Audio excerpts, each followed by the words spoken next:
तापत्रय विनाशाय श्रीकृष्णाय वयं नमः।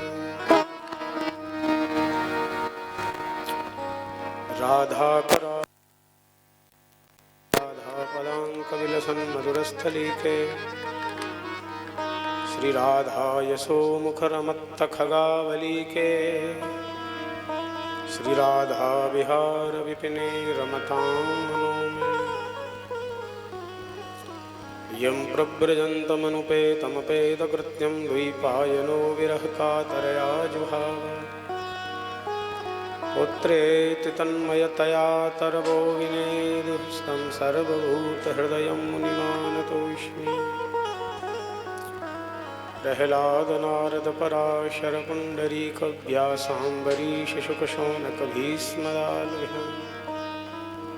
रुक्माङ्गदार्जुन वसिष्ठ विभीषणादीन् एतानहं परमभागवतान् नमामि। वाञ्छाकल्पतरुभ्यश्च कृपा सिन्धुभ्यैव च पतितानां पावनेभ्यो श्रीवैष्णवेभ्यो नमो नमः। भक्त भक्ति भगवंत गुरु चतुरनाम बपुए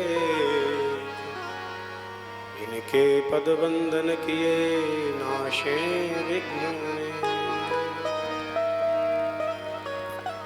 बोलो वृंदावन बिहारी लाल की, श्री गिरिराज महाराज की, श्रीमद्भागवत महापुराण की, श्री वेदव्यास भगवान की, श्री सुखदेव जी महाराज की, श्री परीक्षित जी महाराज की, श्री सूत सौनकादि ऋषीन की, जगद्गुरु श्रीमदाद्य रामानंदाचार्य भगवान की, सर्वसंत वैष्णव भगवान की जय। जय श्री सीताराम, जय जय श्री राधेश्याम।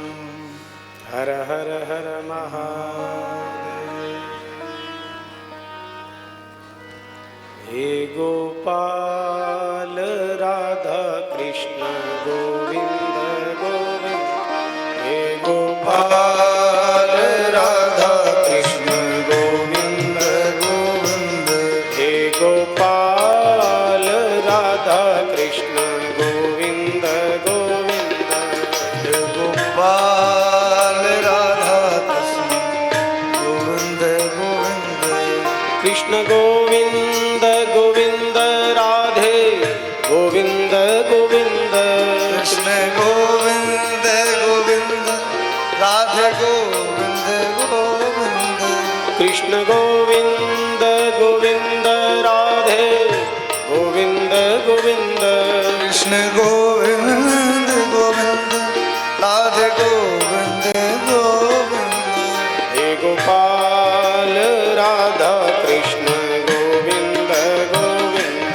हे गोपाल राधा कृष्ण गोविंद। ताली बजाते हुए हे गोपाल राधा कृष्ण गोविंद गोविंद।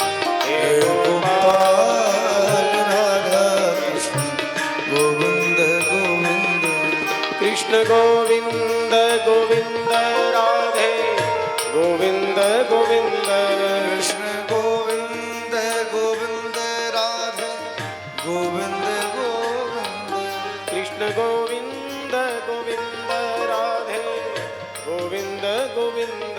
कृष्ण गोविंद गोविंद राधे गोविंद गोविंद। हे गोपाल राधा कृष्ण गोविंद गोविंद। हे गोपाल राधा कृष्ण गोविंद। हे गोपाल राधा कृष्ण गोविंद गोविंद। हे गोपाल राधा कृष्ण गोविंद गोविंद। कृष्ण गोविंद गोविंद राधे गोविंद गोविंद। कृष्ण गोविंद गोविंद राधे गोविंद गोविंद। कृष्ण गोविंद गोविंद राधे गोविंद गोविंद। कृष्ण गोविंद गोविंद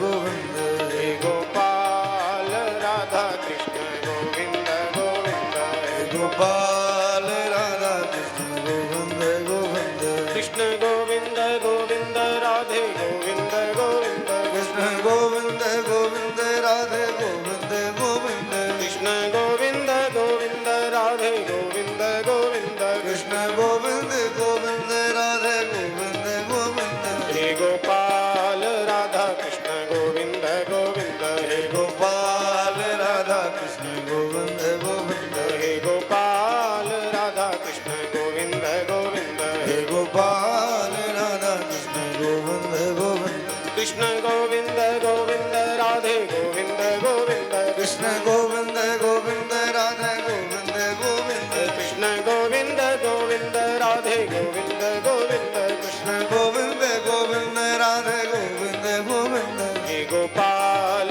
राधा कृष्ण गोविंद गोविंद हे गोपाल राधा कृष्ण गोविंद गोविंद हे गोपाल राधा कृष्ण गोविंद गोविंद हे गोपाल राधा कृष्ण गोविंद गोविंद हे गोपाल राधा कृष्ण गोविंद गोविंद हे गोपाल राधा कृष्ण गोविंद गोविंद कृष्ण गोविंद गोविंद कृष्ण गोविंद गोविंद कृष्ण गोविंद गोविंद कृष्ण गोविंद गोविंद कृष्ण गोविंद गोविंद कृष्ण गोविंद गोविंद कृष्ण गोविंद हरि शरणम हरि शरणम हरि शरणम हरि शरणम हरि शरणम हरि शरणम अखिल कोट ब्रह्मांड नायक परात्पर परब्रह्म परमात्मा असंख्येय कल्याण गुणगण निलय कल्याणैकतान परमानंद कंद चिन्मूर्ति दया सिंधु कृपा सिंधु वात्सल्य सिंधु शरणागत वत्सल अखिल हेय प्रत्यनीक भक्तवांछा कल्पतरु नंदनंदन यशोदानंद वर्धन ब्रजजन प्राण संत भक्त हृदय सार सर्वस्व हृदयेश्वर सर्वेश्वर प्राणेश्वर प्राणवल्लभ भगवान श्री कृष्ण की अहेतु की असीम अनुकंपा से भगवन नाम रूप लीला के परम रसिक श्रोता श्रेष्ठतम वक्ता नामानुरागी कथानुरागी आशुतोष अवटरदानी भगवान भूत भावन भोलेनाथ शिव की भावमयी संपस्थिति में भगवन नाम रूप लीला के परम रसिक श्रोता भगवन नाम रूप लीला की रस में सदा सदा निमग्न रहने वाले संत भक्तों के सदा सदा रक्षक अनंत बलवंत श्री हनुमंत लाल जी महाराज की भावमयी समुपस्थिति में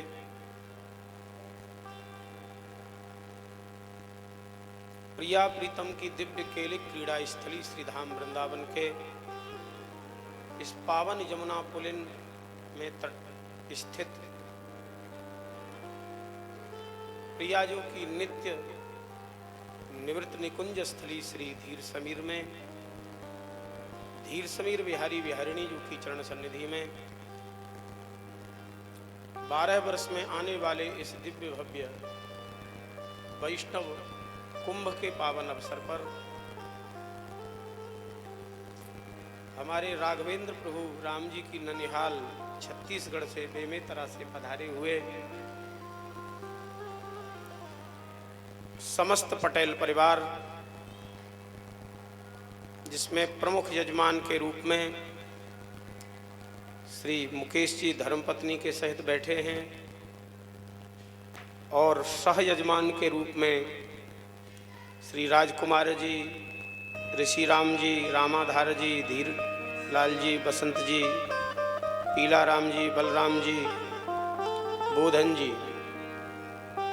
और उनके समस्त स्वजन, भगवत कृपा से हम सब लोग श्रीमद् भागवत सप्ताह भक्ति ज्ञान यज्ञ के माध्यम से अपने जीवन का सर्वोत्तम लाभ सत्संग प्राप्त कर रहे हैं। इस 7 दिवसीय श्रीमद् भागवत भक्ति ज्ञान यज्ञ का आज 5वां दिवस है।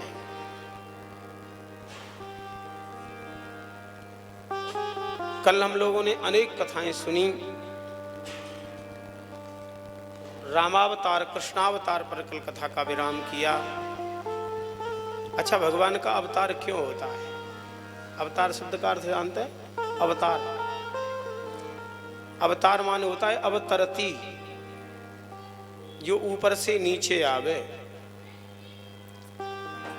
भैया ये छोटे बच्चे सामने बहुत खेल रहे हैं आज, और दिन तो नहीं ऐसा होता था। थोड़ा एक व्यक्ति थोड़ा शांत खेलें तो किनारे पे खेलें, हमारे सामने नजरों के थोड़ा चित्त सामने नजर जाती है ना। हरि शरणम।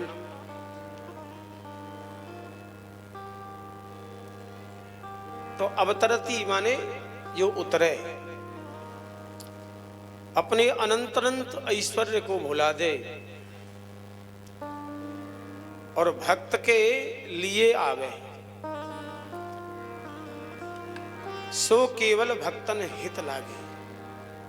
भगवान अपने भक्तों के लिए अवतार धारण करते हैं। गीता में तो यदा यदा हि धर्मस्य ग्लानिर्भवति भारत अभ्युत्थानम धर्मस्य तदात्मानं सृजाम्यहम् परित्राणाय साधूनां विनाशाय च दुष्कृतां धर्म संस्थापनार्थाय संभवामि युगे युगे। जब जब धर्म की स्थापना होती है तब तब भगवान का अवतार होता है।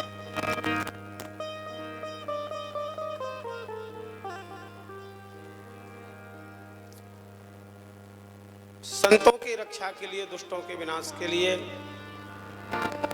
कंस का अनाचार चरम सीमा पर था। यशोदा नंद बाबा की प्रीति चरम सीमा पर थी। एक तरफ दुष्टता चरम सीमा पर, एक तरफ प्रेम चरम सीमा पर। केवल दुष्टता के कारण नहीं आते, केवल दुष्टता को विनष्ट करने का मन हो हमारे ठाकुर जी का तो अंगुल्यग्रेण तान हनमी इच्छन हरिगणेश्वर। केवल संकल्प करें, अंगूठे का इशारा कर दें ना, तो पूरे ब्रह्मांड के असुरों का विनाश हो जाएगा एक क्षण भर में, क्षण भी नहीं लगेगा। जगमह सखा निशाचर जेते लक्ष्मण हनहि निमिष महोते थे। दुष्टता चरम सीमा पर होने से भी काम नहीं बनेगा। एक तरफ दुष्टता हो और एक तरफ प्रेम हो, तो दुष्टता का विनाश करेंगे और भक्ति करने वाले के ऊपर कृपा करेंगे, तब भगवान आते हैं। भगवान ने मथुरा में अवतार लिया, गोकुल पधारे, ये कथा आपने कल सुनी। नंदोत्सव मना, बड़े आनंद में झूम झूम के सभी ब्रजवासियों ने उत्सव मनाया। यहाँ भी सभी यजमान परिवार से लेकर के हम लोग भी बड़े उत्साहित थे, और यही कारण हुआ कि कल की कथा खूब देर तक चली। फिर नंदोत्सव हुआ। हमारे अर्चन का जो समय है वो प्रायः 6:30-7 बजे से 7:15 से 7:30 लास्ट है, लेकिन कल आरती के बाद में अर्चन हुआ क्योंकि लेट इतने हो गए थे। खूब सुख मिला। भागवत के 10वें स्कंद के 5वें अध्याय के 18 श्लोकों में नंदोत्सव की कथा भगवान सुखदेव जी ने कही है। इसमें 18 श्लोक हैं। श्रीमद् भागवत में 18,000 श्लोक हैं। एक एक श्लोक 1,000 श्लोकों का प्रतिनिधित्व करता है। सुखदेव जी कहते हैं, नंदस्त्वात्मज उत्पन्ने जातर्लादो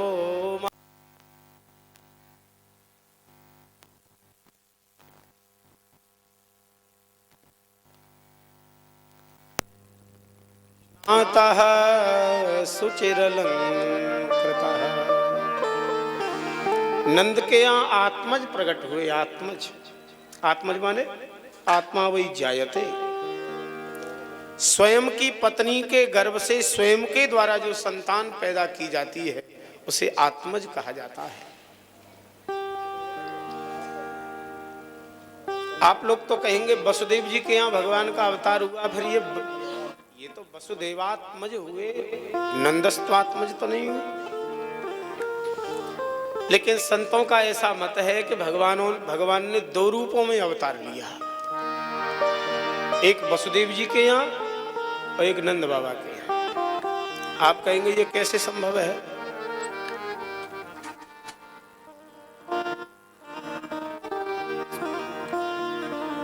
सर्वेश्वर परात्पर परब्रह्म परमात्मा एक क्षण में अनेक रूप बना ले, कोई कठिनता नहीं। नारायण उपनिषद में लिखा है वह सर्वेश्वर स द्विधा भवति सत्रेधा भवति, वो एक क्षण में दो हो जाए, तीन हो जाए, अनेका भवति अनेक हो जाए।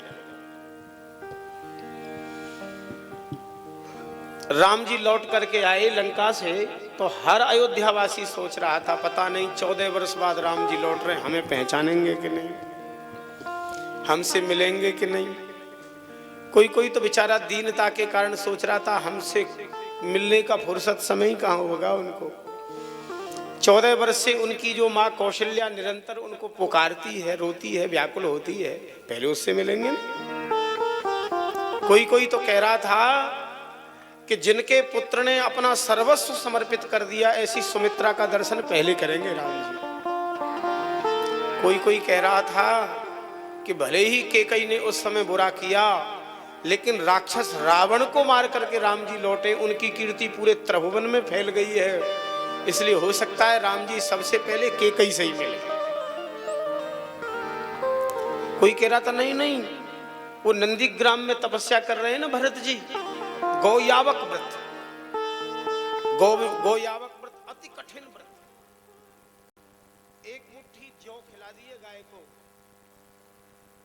साबुत, गोबर में जो जौ निकले कुछ तो पची जाते, कुछ बहुत कम निकलते, उन जौ का दलिया बना करके बिना नमक बिना मीठा कुछ नहीं ऐसे ही उबाल करके केवल इस शरीर के प्राण न निकले, प्राण बचे रहे, 24 घंटे में एक बार थोड़ा सा दलिया लेते थे भरत जी।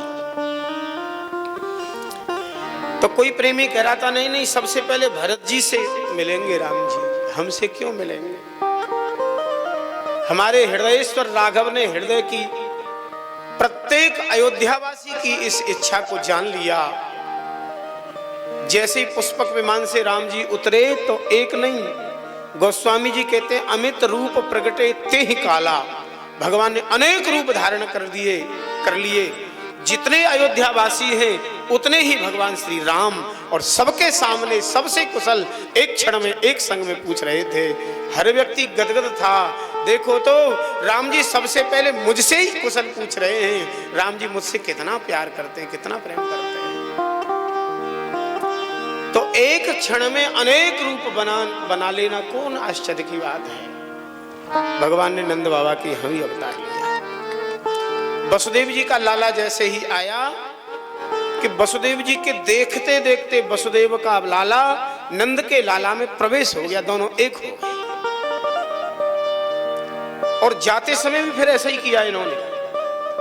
ब्रज की लीला, माखन चोरी, मृद भक्षण, चीर हरण, गिरिराज पूजन, महारास, ये सब एक रूप से किया। और जब मथुरा जाने का अवसर आया तो फिर जो नंद के लाला थे वो केवल अक्रूर घाट तक गए।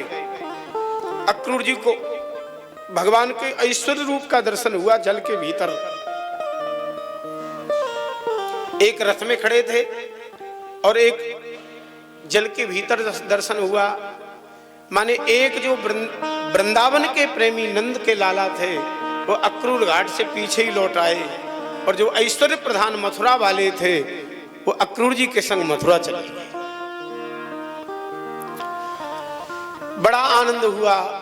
सुनंदा जी ने बाबा को सूचना दी, बाबा ने सबरे ब्रजवासी को सूचना दी। ब्रजवासी झूमने लगे, नाचने लगे। नंद बाबा ने सबको बड़ी विनम्रता पूर्वक रोका और कहा भैया हो, मुझे 80 साल के बूढ़े लाल नंद को लाला की प्राप्ति भई है इन ब्राह्मणन की कृपा से, संतन की कृपा से, इसलिए हम नांदी मुख श्राद्ध का कृत्य करेंगे। नांदी मुख श्राद्ध जानते हैं आप लोग, करना चाहिए। पितरों को विशेष प्रसन्न करने वाला ये पूजन होता है। वर्तमान में पितरों के ध्यान ही नहीं देते लोग। 90 से भी अगर प्रतिशत संख्या जोड़ेंगे तो ज्यादा निकलेगी। प्रायः घरों में पितृदोष लगा हुआ है। प्रायः जिन पूर्वजों की संपत्ति का हम उपभोग करते हैं, जिन पितरों का रक्त हमारे नसों में दौड़ रहा है, नाड़ियों में दौड़ रहा है, उन पूर्वजों का किसी को कोई ख्याल नहीं होता। सनातन धर्म कहता है हम लोग 3 लोगों के कर्जदार हैं, 3 के। अच्छा, कर्ज होना अच्छी बात है कि बुरी? आप सबके मुख से सुनना चाहता है, थोड़ा तेज बोले। बुरी बात है? कर्ज तो भैया होना ही नहीं चाहिए। महाभारत में यक्ष ने युधिष्ठिर जी से पूछा कि सुखी कौन है, तो युधिष्ठिर जी महाराज ने महाभारत में उत्तर दिया है, अंद्रणी अप्रवासी च सब भारिचर मोदते। अंद्रणी, जिसके पास किसी प्रकार का कोई कर्जा नहीं है। और अप्रवासी का तात्पर्य है जिसको भाग दौड़ करके अपना धन नहीं कमाना पड़ता।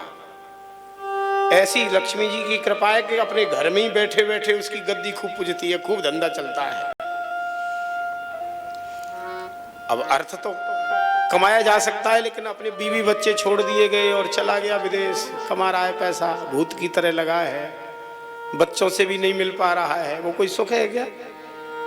धन तो कमाता है लेकिन उधर उसका आधा चित्त तो घर में रखा रहता है, तो वो सुखी धन के कमाने के बाद भी नहीं होता। इसलिए अंद्रणी और अप्रवासी, बाहर हाय हाय करके भागना दौड़ना नहीं पड़े, बैठे बैठे घर में रहे, बीवी बच्चों के संग रहे, खूब लक्ष्मी जी बरसे उसके ऊपर, वो सुखी है व्यक्ति।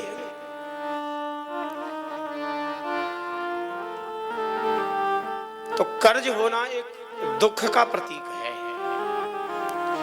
और सज्जन व्यक्ति अगर कर्ज हो जाए तो उसको गहरी नींद भी आना बंद हो जाती है जब तक कर्ज नहीं चुके। बोले ये बात है कि नहीं? अरे हम तो स्वयं अनुभवी हैं बाबा बनने के बाद। किसी ने गृहस्थ में अनुभव किया होगा या बाबा बन के अनुभव किया?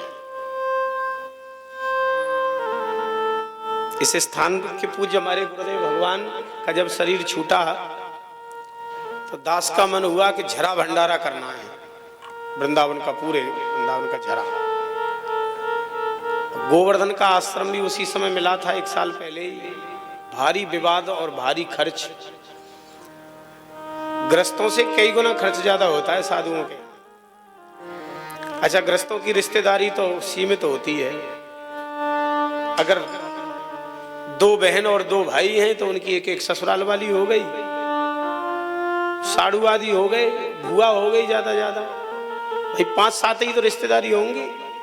इन बाबाओं की तो रिश्तेदारी का ही ठिकाना नहीं है।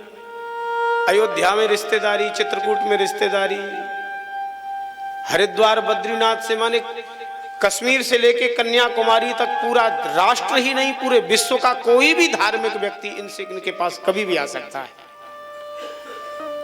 ये नहीं कह सकते कि जगह नहीं है हमारे यहाँ। 2001 के कुंभ में तीर्थराज प्रयाग में हमारा कैंप लगा, तो मौनी अमावस्या को इतनी भीड़ भई कि रोडों पे लोग पड़े थे, इतनी भीड़। कुंभ क्षेत्र में 2 करोड़ की जनता थी। कुंभ क्षेत्र में शहर को छोड़ दिया जाए। एक विशिष्ट संत आए तो बोले, गुरु भाई अब हम कहाँ सोए रात को 1 बजे। तो हमने कहा, महाराज जी आप हमारे तख्त पे सोएंगे, हम तख्त के नीचे सोएंगे, पधारिए अब विराजिए। तो साधुओं की कोई रिश्तेदारी का ठिकाना नहीं, भारी लंबी रहती है। आज ही आप लोग तो चले गए थे, हम ऊपर थोड़ा निरीक्षण करने गए और नीचे आए तो सीताराम महात्माओं की जमात आ गई। बोले महाराज हम निर्वाणी के, हम निर्मोही के, हम दिगंबर के हैं। ठीक है, संत भगवान बड़ी कृपा करी। तो इनका ठिकाना नहीं, खर्च बहुत होता है। अब मन की कामना के झरा भंडारा, पैसे की व्यवस्था नहीं, तो इनसे हमने कहा कि कहीं से कराओ व्यवस्था, जय जय आप। अच्छा, बाबा जी को उधार भी दे कौन? आप लोगों की तो नाते रिश्तेदारी बहुत होती है, कोई न कोई दे दे, अब बाबा जी कौन दे? तो जैसे इनसे कहा कि तब तक एक शास्त्री जी आ गए। बोले हमने सुना है महाराज जी का शरीर शांत हो गया। बोले शांत तो हो गया, लेकिन भंडारा कैसे हो? कहीं से उधार मिल जाए तो उधार तो हम दे देंगे। हमने कहा बड़ी कृपा करके ठाकुर जी ने भेजा और उधार ले लिया। खूब जोरदारी का पूज्य जगत गुरु द्वाराचार्य मलुक पीठ वाले महाराज जी की कथा हुई। अभी भी होगी 20 से 26। भारत के श्रेष्ठतम वक्ता हैं और बहुत उच्च कोटि के संत हैं। खूब रोज संत सेवा और जरा भंडारा हो गया सब कुछ, लेकिन कर्ज होने पर हमें नींद आना बंद हो गया। पूज्य बाबा भी कहते हैं कि कर्ज नहीं करना चाहिए, साधु हो के कर्ज क्यों करो, और कर्ज करके मर गए तो भैया चुकाना पड़े, फिर पता नहीं कौन सी योनि में जाना पड़े। तो पूज्य बाबा की बातें याद हो बार बार याम आमे और नींद उड़ गई। अब क्या करें, बड़ी मुश्किल।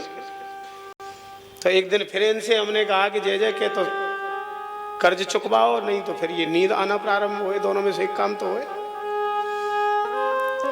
सही कह रही है, इतनी जल्दी सुनते हैं हमारी, हमको पता है, बस कहने की देरी है। इतनी झटपट व्यवस्था करी पता नहीं कहां से, और फटाफट सब कर्ज चुक के समाप्त। तो कर्ज नहीं होना चाहिए, लेकिन हमारे आपके ऊपर एक नहीं 3-3 लोगों के कर्ज हैं। आप कह रहे होगे बाबा हमें क्यों समेट रहे हो, होगा आपके ऊपर कर्ज, हमारे ऊपर तो नहीं है, लेकिन है। अच्छा, जन्म तो आप सबका हुआ है ना, हमारा भी हुआ, आपका भी हुआ। तो जन्म लेते ही ये 3 के कर्जदार तो हम हो ही गए। सबसे पहले हम देवताओं के कर्जदार हैं। आप कहेंगे क्यों? देवताओं की कृपा से हम देख रहे हैं, सोच रहे हैं, चल रहे हैं, बोल रहे हैं, खा रहे हैं, ये सब देवताओं की कृपा से। भगवान वेद कहते हैं, चंद्रमा मनसो जातस चक्षोः सूर्यो अजायत स्तोत्रार्द्वायुश्च प्राणश्च मुखादग्निरजायत। हमारे आपके मन के देवता चंद्रमा है। अच्छा, मन ठीक ठाक रहता है तो सब काम में अच्छा लगता है ना। और कभी कभी गुम्म-सुम्म व्यक्ति बैठा रहता है, एकदम मुंह लटका है, पूछो भाई क्या हो गया, बोले आज मन ठीक नहीं है। ऐसा कई बार होता है, मन ठीक नहीं है। तो मन का ठीक होना आवश्यक है ना। मन ठीक कैसे होगा? जब अंतरिक्ष में चंद्रमा जी दिखें तो देखते ही उनका अभिवादन कर लो, आप हमारे मन के देवता हैं, हमारा मन को ठीक रखो।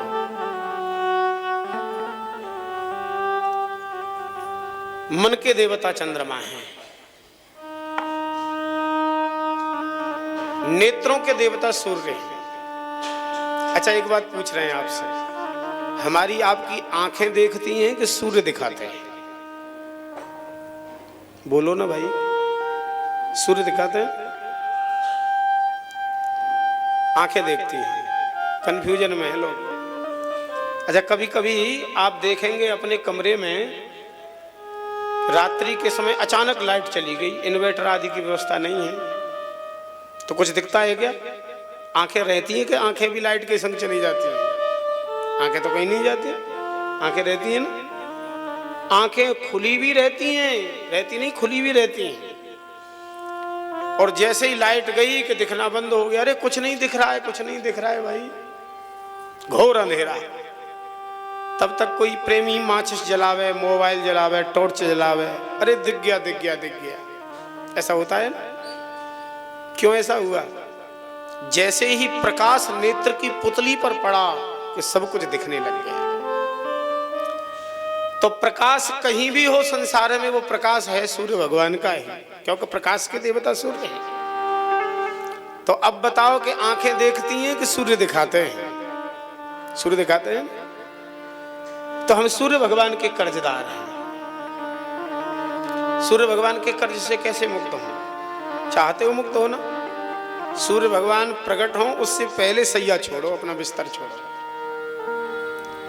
आप लोगों को देख करके तो लग रहा है कि जल्दी उठते होगे शायद। कहीं कहीं शहरों में तो कहना पड़ता है, लेकिन आपको कहने की जरूरत लग नहीं रही है। एक भी दिन ऐसी शिकायत मिली नहीं है कि आप लेट। दिन प्रतिदिन आपकी नींद शायद सतोगुण बढ़ रहा हो शायद। आज हम कमरे से निकले, रात में निकले, 1:30 बजे वहां बैठे रहे बहुत देर तक। और फिर आरती के समय जब आए तो आप लोगों में से किसी का दर्शन ही नहीं। तो हमने चरणदास जी महाराज से पूछा कि कोई दिख नहीं रहा है? तो उन्होंने कहा वो तो सब चले गए रमण रेती, गजब है भाई, स्नान भी हो गया और फटाफट चले भी गए सब दर्शन करने। तो जल्दी उठे, सूर्य भगवान संसार में दर्शन दें उससे पहले उनके अभिवादन के लिए हम तैयार रहें। और उनके अभिवादन में बहुत कुछ नहीं, एक लोटा जल ले लो केवल, अगर लाल रंग का फूल मिल जाए तो अच्छी बात, नहीं हो तो कोई बात नहीं, केवल एक लोटा जल। और जैसे सूर्य आए सूर्य भगवान को एक लोटा जल अर्पित कर दें, सूर्य भगवान के कर्ज से आप मुक्त हो गए। कितना सरल है बताओ, कठिन है क्या? बुद्धि तेज रहेगी, अभिवृद्धि होगी, नेत्र ज्योति भी सही रहेगी। हाथों के देवता इंद्र हैं, बिना हाथों के कोई होगा? तो इन हाथ से कुछ कर रहे हैं, इंद्र के कर्जदार हैं। पैरों के देवता भगवान नारायण हैं। अच्छा, पैरों के देवता हैं नारायण, इसीलिए चरण छुए जाते हैं, नहीं तो चरण सबसे नीचे होते हैं, क्यों छुए जाते? भाई माथा सबसे ऊंचा है तो माथा छुओ ना, चरण क्यों छू रहे हो? लेकिन ऐसा होता है क्या? लोग माथा माथा तो नहीं छूते, चरण छूते हैं। इसीलिए चरण छूते हैं क्योंकि भगवान नारायण है पैरों के देवता, चरणों के देवता। इन देवताओं के ऋण से हम मुक्त होंगे यज्ञ करने से। दूसरे हम कर्जदार हैं ऋषियों के। जिस ऋषि गोत्र में हमारा आपका जन्म हुआ है, किसी न किसी का कोई गोत्र तो होगा ऋषि से संबंधित। कोई भरद्वाज है, कोई गौतम है, कोई कश्यप है, कोई मैत्रेय है, कोई वशिष्ठ है, कोई कौशिक है। स्वाध्याय करने से हम ऋषियों के ऋण से मुक्त होते हैं।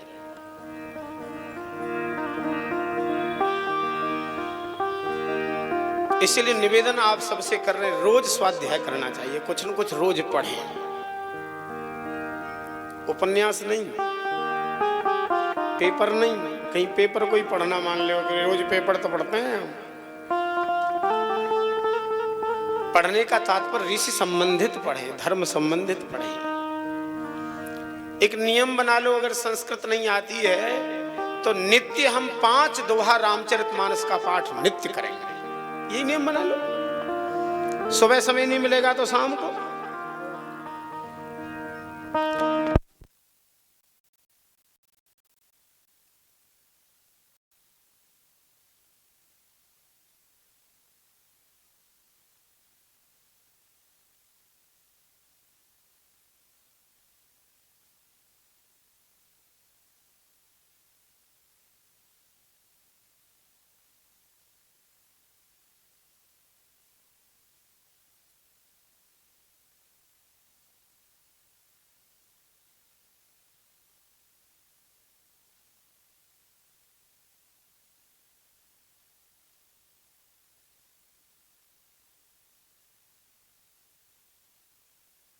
सिया राम जय जय सिया राम जय जय सिया राम जय।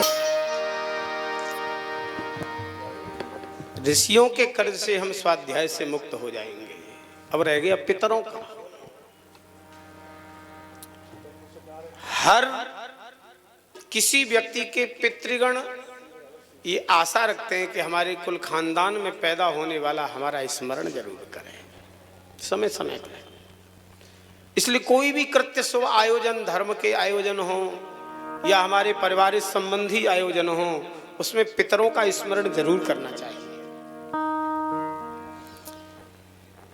उसी कृत्य का नाम है नांदी मुख श्राद्ध। नंद बाबा ने ब्रजवासियों को बुला, ब्राह्मणों को बुलाया। वाचयेत्वा स्वस्थयनम् जातकर्मात्मजस्य वै कारयामास विधिवत् पितृदेवार्चनम् तथा। आते ही ब्राह्मणों ने स्वस्ति वाचन पढ़ा और नांदी मुख श्राद्ध कराया। नंद बाबा ने आनंद के इस अवसर पर 2 लाख गायों का दान किया। दान की बड़ी महिमा है। अच्छा, जिस किसी को भी प्राप्त होता है वो दान किया हुआ ही कई गुना मिलता है। जिसने किसी को कुछ कभी नहीं दिया है उसको दरिद्र होना ही पड़ेगा। आज हम गरीब हैं, दरिद्र हैं, तो निश्चित ही इसमें हमारा ही दोष है।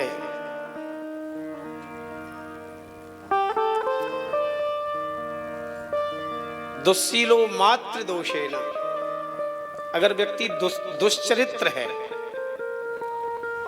दुस्सील है, तो उसमें माता का दोष है। थोड़ा ध्यान से सुनना, शास्त्र की बात कर रहे हैं। और पितृदोषेण मूर्खता, अगर बालक मूर्ख है, पढ़ा लिखा नहीं है, तो उसमें कहीं ना कहीं पिता का दोष जरूर है। कोशिश ही नहीं की पढ़ाने की।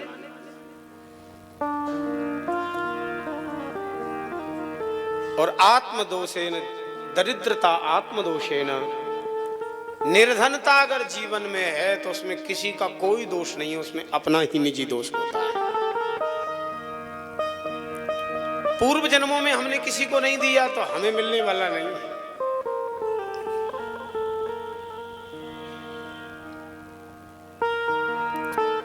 अनेक दानों की विधाएं हैं, अन्नदान, जलदान, भूमिदान, विद्यादान, स्वास्थ्य दान और गौदान। इन सब दानों में सर्वोपरि दान है गौदान। ऐसा हमारे ग्रंथों का मानना है कि हर व्यक्ति को जाना तो यहां से पड़ता ही है। बोलो भक्तवत्सल भगवान की जय हो सरकार।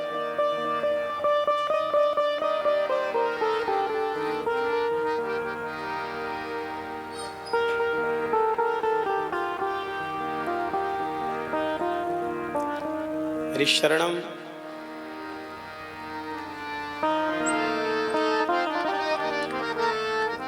अद्भुत झांकी है, नजर नहीं लगाना हमारे ठाकुर को।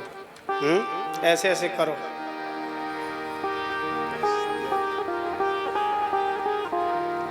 अभी इनका भजन भी सुनाएंगे। हमारे धन्वंतरी दास जी फूलों में सज रहे हैं, अभी नहीं, लेकिन समय आज ही सुनवा देंगे। हरिशरणम। गौदान सर्वोपरि दान है, क्योंकि बैतरणी नदी पार करने में गौ माता की कृपा हमें चाहिए। नंद बाबा ने 1 नहीं 2 नहीं 2 लाख गायों का दान किया। अच्छा, गाय कैसी दान करना चाहिए? बूढ़ी नहीं, बिना दूध वाली नहीं, लात मारने वाली नहीं। ज्यादातर लोग सोचते हैं हमारे काम में नहीं आ रही है तो महाराज पंडित जी को दे दो। ले महाराज पंडित ले जाओ। एक कहावत है भैया हमारे ब्रजमंडल की, बोले अर्ध भोजन वृद्ध गाय दाता दे तो नरक हो जाए। बूढ़ी गाय नहीं दो, रोगी और बूढ़ी नहीं, और आधा भोजन नहीं, तृप्त हो गए भोजन। हरिशरणम। 2 लाख गाय ऐसी दान की जो दुधारू थी, अच्छी नस्ल की थी। एक हमारे भारतवर्ष में नस्ल हुआ करती थी घटोत्कच। घटोत्कच सुना है?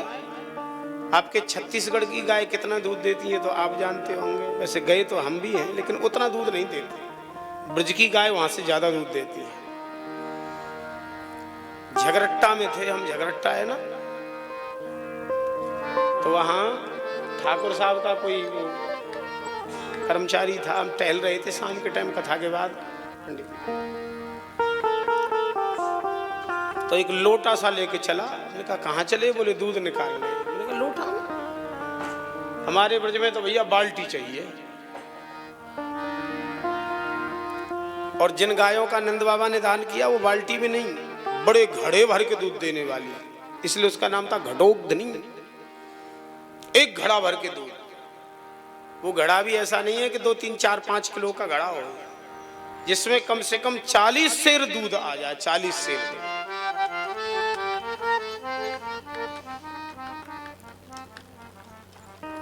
उस गाय की नस्ल का नाम ही था घटोत्कच, घड़ा भर दे। पूरे विश्व में सर्वाधिक अगर दुधारू गाय की नस्ल पाई जाती थी तो वो ब्रजमंडल की गाय थी। अच्छा, एक घड़ा भर के दूध देने वाली 40 सेर दूध देने वाली गाय किसी पंडित को मिल जाए तो काहे को भैया रोटी चावल खाएगा। सतोगुणी तो थी, जब इच्छा हो तभी दूध पी लो, थोड़ा सा गुड़ ले लो, नहीं तो कभी शक्कर डाल लो। दूध से मन भर जाए तो थोड़ी सी रबड़ी बना लो उसी की। रबड़ी ज्यादा गरिष्ठ करे तो थोड़ा सा जमा करके आधा घड़ा दही पी जाओ। पयोव्रती हो गए पंडित जी, पयोव्रती ब्रजवासी जो ब्राह्मण थे। और वैसे भी दूध दही आदि के प्रति प्रेम होना यह सतोगुण का प्रतीक है। देखिए, खाने में सतोगुण, पहनने में सतोगुण, विचारों में सतोगुण, बोलने में सतोगुण, रजोगुण, तमोगुण, तीनों में दर्शन होता है। भारी चटक मटक खाना जिनको पसंद रहता है ना, बहुत मिर्ची और बहुत तेल, जान लो कि भारी रजोगुणी तमोगुणी व्यक्ति है। और खाने में खीर पसंद करे, दूध पसंद करे, दही पसंद करे तो जान लो कि व्यक्ति भीतर से सतोगुण प्रधान इसका शरीर है।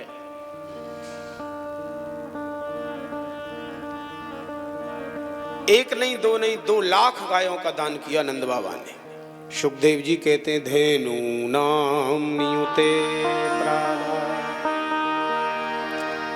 विप्रेभ्यः समलंकृते।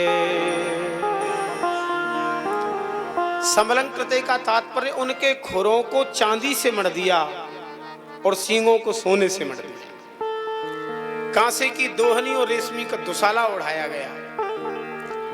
2 लाख गायों का तो संकल्प किया। बाकी नंद बाबा इतने उल्लास में भर गए दान में कि छोटी बछिया होती ना उसको पकड़ के देते, बछड़े को भी दे देते। हमने तो गुरुजनों से सुना है कि भोले बाबा आए थे लाला कन्हैया के नंदोत्सव में सम्मिलित होने के लिए। अच्छा, जिसके पास जो वाहन होगा उसी से तो आएगा। कार वाला कार से, बाइक वाला बाइक से। हमारे भोले बाबा के पास जो वाहन है वो तो बैल ही है। नंदी पर बैठ करके नंदी को एक किनारे खड़ा कर दिया और नंदोत्सव का आनंद ले रहे थे। नंद बाबा की जब उदारता देखी तो हमारे भोले बाबा ने विचार किया कि कहीं मेरे नंदी को अपना बछड़ा मान के किसी को दे दिया तो मुश्किल तो सबसे ज्यादा हमारी बढ़ेगी, फिर कहां से अपना वाहन लाएंगे। इसलिए भोले बाबा दौड़ते भई आए और नंदी की पूंछ पकड़ के खड़े हो गए। बोले, हे नंद बाबा, ये तो तेरे लाला की कृपा से मुझको पहले से प्राप्त है। सभी ब्रजवासी आनंदोल्लास में वाद्य बजाने लगे। सैकड़ों मृदंग, सैकड़ों पखावज, सैकड़ों वीणा, सैकड़ों सारंगी, अनेक प्रकार के वाद्य। सुखदेव जी तो कहते हैं, अवाद्यंत विचित्राणि वादित्राणि महोत्सवे कृष्णे विश्वेश्वरे नन्ते नंदस्य ब्रजमागते। जितने वाद्य होते हैं ना वो सब बज रहे थे। उस नंदोत्सव के समय कुछ वाद्य ऐसे जिनकी गिनती में वाद्यों की नहीं आते लेकिन फिर भी बज रहे थे। कोई कोई ब्रजवासी अपने गले से तबला की और ढोलक की आवाज निकाल रहा था। होते हैं कोई कोई कलाकार। अच्छा, कोई कोई ब्रजवासी तो ऐसे विचित्र थे, वो नाक से ही तरह तरह के स्वर निकाल रहे थे। कोई कोई कलाकार तो ऐसे थे महाराज जो मुख से ही घुंघरू बजा रहे थे, मुख से घुंघरू। कभी कभी हमारे धन्वंतरी दास जी हमें उसमें फोन में दिखा देते हैं, महाराज देखो ये मुख से घुंघरू बजा रहा है। होते हैं कलाकार। तो ब्रज में तो कला सबसे ज्यादा है, क्योंकि यहाँ कला के निधान प्रकट भय। कोई ब्रजवासी लठिया से लठिया, महाराज विचित्र प्रकार के कुछ वाद्य तो ऐसे थे जिसको लोग आज तक नहीं बजाया था, पहली बार बजे। मोटे मोटे पेट के ग्वाल आए नंदोत्सव में। छोटे छोटे ग्वालों ने कहा, काका तेरो पेट तो देखने में नगाड़े जैसो लगे, तू अगर बुरो न माने तो तेरे पेट को बजा दे। तो कोई कोई ग्वाल बाल मोटे मोटे पेट को नगाड़ा मान के बजाने लगे, नगाड़े की तरह। कोई कोई पीठ को भी बजा रहा था। सब नाच रहे थे। ग्वाल वालों ने कहा बाबा आज तो थोड़ा सा तू भी नाच ले। अच्छा, ये नाचने वाला जो कार्य है ना, कुछ थोड़े संकोच कम रखते हैं लोग, तो जैसे ही माहौल बना के वो खड़े हो जाते हैं। भगवान की कृपा है उनके ऊपर। अच्छा, इच्छा तो बहुत से लोग रखते हैं, लेकिन मन में उनके ये बनी रहती है कि हमसे कोई कहे तो तब उठे हम। ऐसे बहुत से लोग होते हैं, हमसे कहे तब उठे। अच्छा, होता भी हम तो देखते हैं ना कथाओं में और सब जगह, कुछ प्रेमी नाचते नाचते अपने प्रेमी की तरफ देखेंगे और इशारा करेंगे। फिर भी महाराज वो थोड़े से नाटक करते हैं लोग। इच्छा तो होती है कि हाथ पकड़ के खड़ा करे तब उठे हम। तब तक प्रेमी नाचता हुआ आएगा और हाथ पकड़ेगा और खड़ा कर लेगा। ऐसा होता है ना? अरे हाँ तो करो। आज हमारे नंद बाबा की तरफ ब्रजवासियों ने देखा, बाबा नाचना तोकू भी पड़ेगा।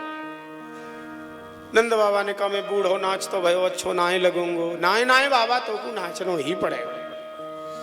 ग्वाल वालों ने हाथ पकड़ के खड़ा किया और दुपट्टा बांध दिया पेट में। कुछ ग्वाल इधर खड़े हो गए और कुछ इधर खड़े हो गए। ग्वालों ने कहा बाबा ऐसे नाए नाचे को संकोच कर रहे हो है। ऐसे करके दुपट्टा में झटका लगा तो नंद बाबा का ऐसे ठुमका लग गया, और फिर ऐसे झटका मारा तो नंद बाबा का ऐसे ठुमका लग गया। 81 साल के बूढ़े नंद बाबा ने क्या बढ़िया नृत्य किया। अच्छा, जो कभी नहीं नाचे और अचानक नाचने खड़ा हो जाए ना, तो फिर सब लोग उसी का नाच देखते हैं और प्रशंसा भी करते हैं। ग्वाल बाल तो झूम रहे थे, नाच रहे ही थे, लेकिन गोपियां भी भैया के पीछे कब थी। गोप्यः सुमृष्टमणिकुण्डलनिष्क्य कंठ्य, गोप्यः सुमृष्टमणिकुण्डलनिष्क्य कंठ्य, चित्रांबरा पथशिखा च्युतमाल्यवर्षा, नन्दालयं सबलया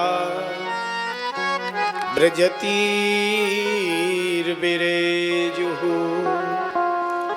व्यालोलकुण्डलपयो धरहार शोभा। लहंगा ओढ़नी धारण कर रखे थे गोपियों ने। सोने चांदी के तारों से चित्रकारी की गई थी उनमें। अपनी अपनी चोटी में मालती के फूलों का गजरा धारण कर रखा था। कानों में बड़े बड़े कुंडल।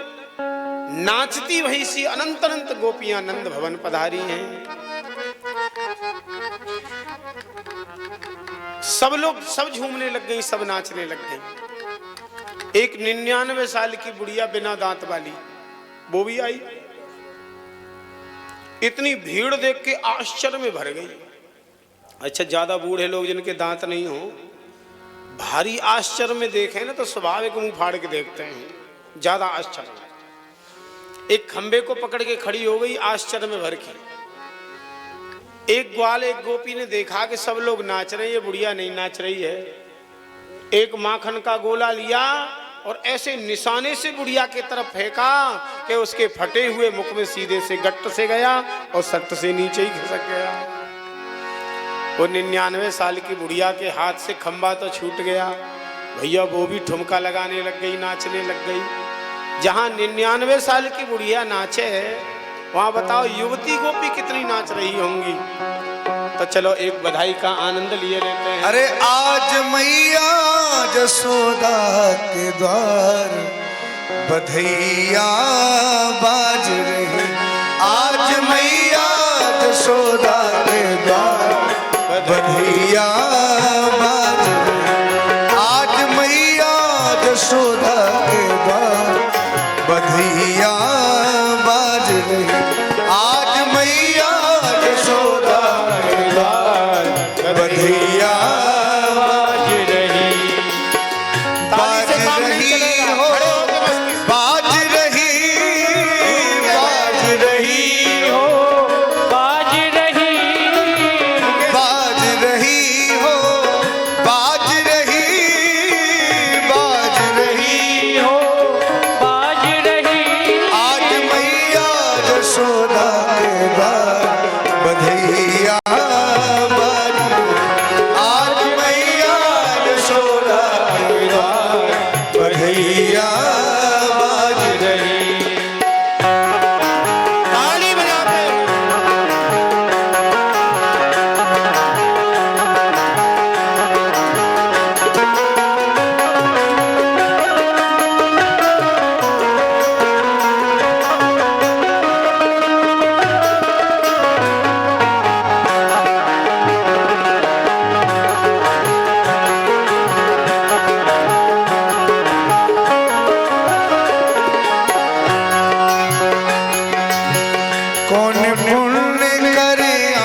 बधैया बाज रही। आज गोद भरी करता बधैया बाज रही। ए नंद के आनंद भयो जय कन्हैया लाल की। नंद के आनंद भयो जय कन्हैया लाल की। जय कन्हैया लाल की जय बोलो गोपाल की। जय कन्हैया लाल की जय जय बोलो गोपाल की। नंद के आनंद भयो जय कन्हैया लाल की। नंद के आनंद भयो जय कन्हैया लाल की। आज मैया जसोदा बधैया आज मैया यशोदा बधैया बाज रही।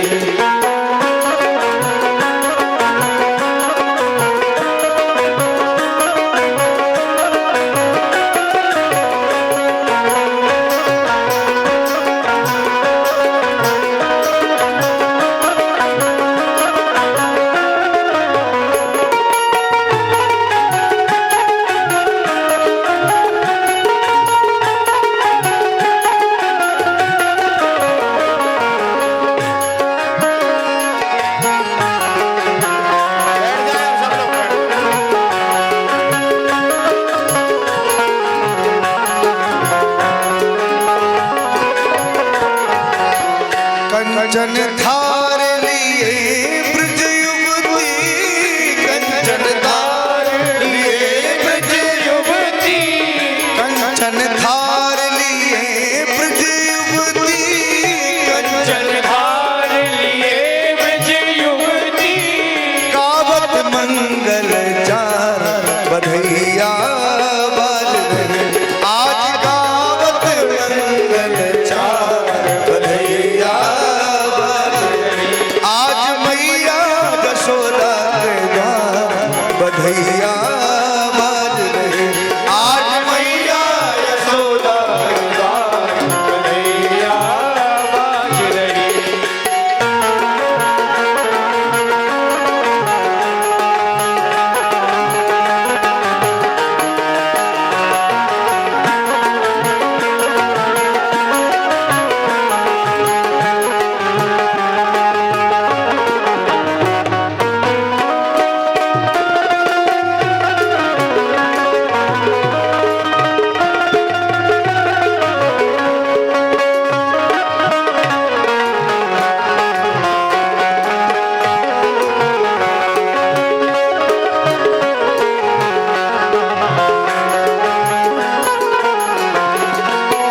सुर नर मुनि दर्शन को आवे।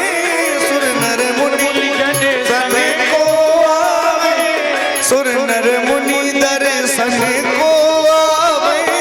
सुर नर मुनि दर्शन को आवे। कपट रूप तन धार बधैया बाज रही। आज कपट रूप तन धार बधैया। आज मैया यशोदा के द्वार बधैया बाज रही। आज मैया यशोदा के द्वार बधैया बाज रही। और नंद के आनंद भयो जय कन्हैया लाल की। नंद के आनंद भयो जय कन्हैया लाल की। लड्डू दिने पेड़ा दिने और दिनी लापसी। लड्डू दिने पेड़ा दिने और दिने लाल की। और नंद के आनंद भयो जय कन्हैया लाल की। नंद के आनंद भयो जय कन्हैया लाल की। आज मैया यशोदा के द्वार बधैया बाज रही। आज मैया यशोदा द्वार बधैया बाज रही।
बधैया बार आज मैया यशोदा के नाम बधैया बार आज मैया यशोदा बधैया।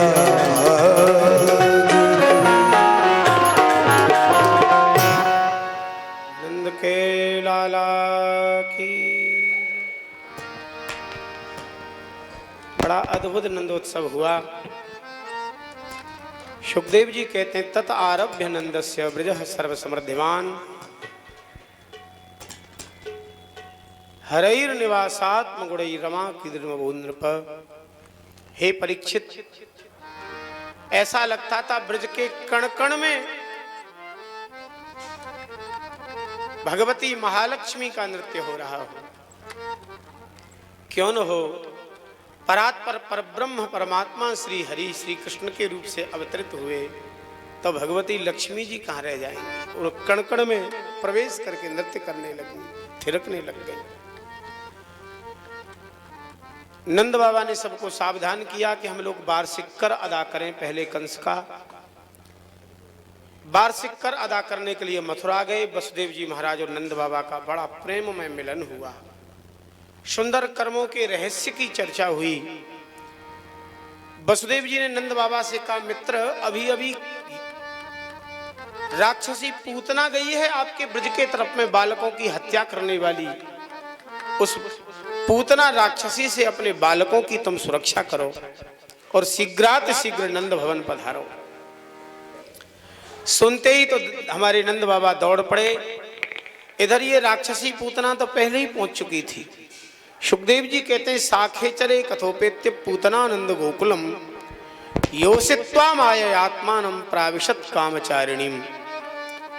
ये स्वेच्छाचारिणी स्वभाव की पूतना थी तो राक्षसी और बन गई सुंदरी। लहंगा ओढ़नी धारण किए, कमल के फूल की नाल को पकड़ लिया, उससे नचाती वही और स्वयं भी नाचती वही, ठुमका लगाती वही पहुंची सीधे नंद भवन में।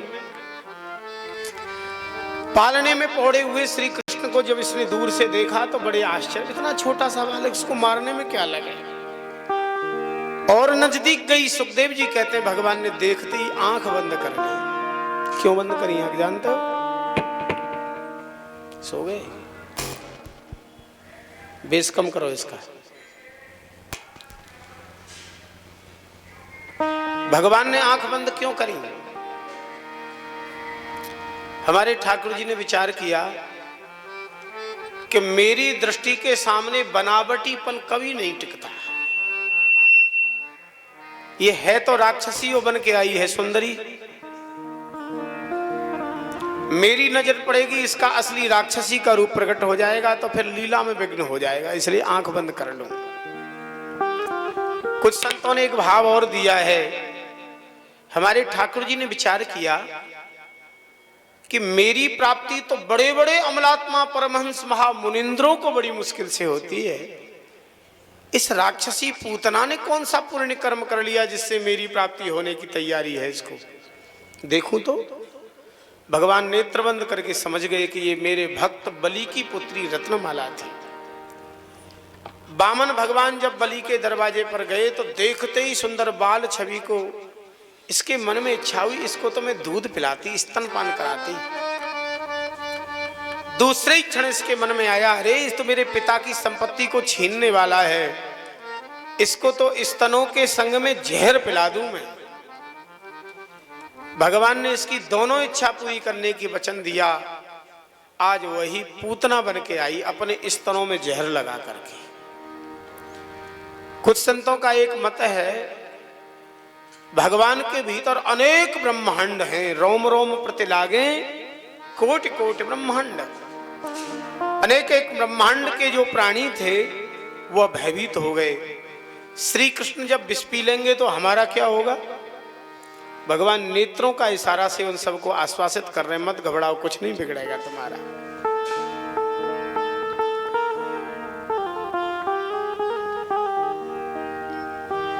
एक भाव और है, भगवान ने विचार किया मेरी दृष्टि में करुणा है। ठाकुर जी की करुणा भरी दृष्टि है। इस राक्षसी के ऊपर मेरी अगर करुणा बढ़ गई तो फिर मैं इसको मार तो सकता नहीं। करुणा के कारण कैसे मारूंगा फिर? तो ये राक्षसी नहीं मरेगी तो भी ब्रजवासियों की हानि होगी, इसलिए आंख बंद कर लो। कुछ संतों का मत है भगवान ने आंख बंद करके शिव जी का स्मरण किया और कहा, हे भोलेनाथ, समुद्र मंथन के समय आपने विषपान किया, आप नीलकंठ महादेव बन गए। इस समय भी विष लगा के आई है। मैं तो दुधमुहा दूध का स्वाद चखने ब्रज में आया और ये पापनी आ गई मुझे जहर पिलाने। अब इसके दूध को तो भले ही मैं पी लूंगा, लेकिन हे भोलेनाथ, जहर का इंतजाम तो आपके हाथ में ही है। नेत्र बंद करके प्रार्थना कर रहे थे। कुछ संतों का एक भाव और है, भगवान ने विचार किया ये तीक्ष्ण जहर है, कैसे पीऊं? तो आंख बंद करके पी लूं। अच्छा, यहाँ ब्रज की बात बता रहे हैं, आपके छत्तीसगढ़ की तो हमें उतना पता नहीं है। छोटे छोटे बच्चे जब कोई स्वास्थ्य बिगड़ जाए तो चिरायता आदि का काढ़ा माताएं देती हैं, कड़वी दवा। तो बच्चों ने दवा की शीशी देखी नहीं कि रोना चालू कर देते हैं। आप लोगों ने अनुभव किया होगा। तो माताएं बड़े प्रेम से समझा के कहती हैं, बेटा आंख बंद करके पी लो। आप लोग कहते हो कि नहीं, आंख बंद करके पी लो। अच्छा, विचार करो कि उसका आंख से संबंध क्या है जो आंख बंद करके पी लें भाई? आंख स्वाद लेती है क्या? स्वाद चखने वाली इंद्री तो जिह्वा है। लेकिन बेचारे बच्चे इतने भोले होते हैं कि वो आंख बंद करके कड़गी घुट्टी पी जाते हैं, कड़गी दवा पी जाते हैं। फिर देखो उनकी शक्ल कैसी लगती है कड़गी दवा पीने के बाद। हमारे ठाकुर ने सोचा कि क्यों ना हम भी आंख बंद करके पी जाएं, इसलिए आंख बंद करी। ये नजदीक आई, श्री कृष्ण को उठाया, अपना गोद में लिया, स्तन मुख में दिया। श्री कृष्ण ने रोष से युक्त होकर के इसके स्तन का पान किया। प्राणैः समम रोष समन्वितो पिबत। रोष माने भगवान शिव होता है। शिव जी सूक्ष्म रूप से आके इसके प्राणों को खींचने लगे और इस पूतना को लगा कि मेरे प्राण ये छोटा सा बालक खींच रहा है।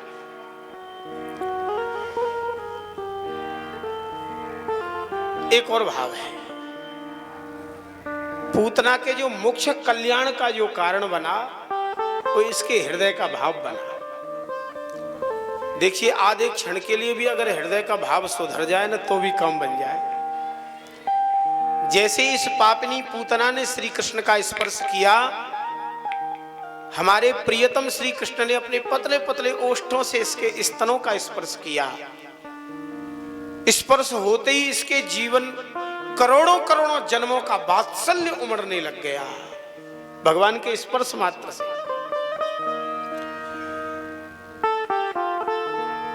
इसके मन में आया, अरे राम राम राम राम, इतने कोमल बालक को मैं जहर पिला रही हूं, केवल स्पर्श ही हुआ है अभी तो, इसलिए छोड़ दे ऐसा बोलने लग गए।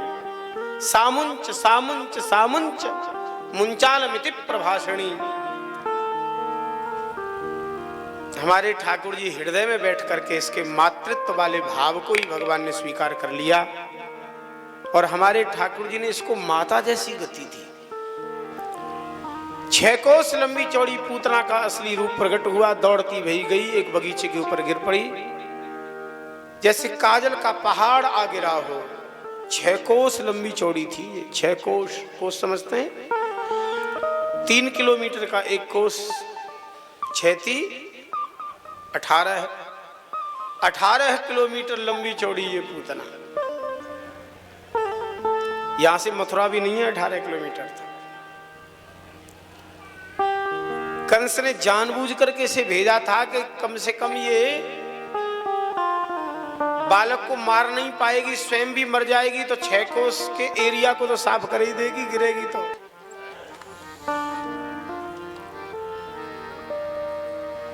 भगवान के नामों को ले करके जब रक्षा का विधान हुआ तो भगवान भारी खुश हो रहे थे। अब तक कहा जाता था राम न सकें नाम गुण गाई, लेकिन आज तो प्रत्यक्ष दिख गया है। पूतना के शरीर के अलग अलग टुकड़े किए, उसके शरीर का जब संस्कार किया तो आश्चर्य हुआ। सुखदेव जी कहते हैं मूर्धन्युपाग्राय परमां लेभे कुरुद्वः। दिव्य सुगंध प्रकट हुई इसके शरीर से, दिव्य सुगंध। अच्छा, शरीर किसी का भी जलता है, सुगंध तो नहीं निकलती भैया, लेकिन भगवान ने इसका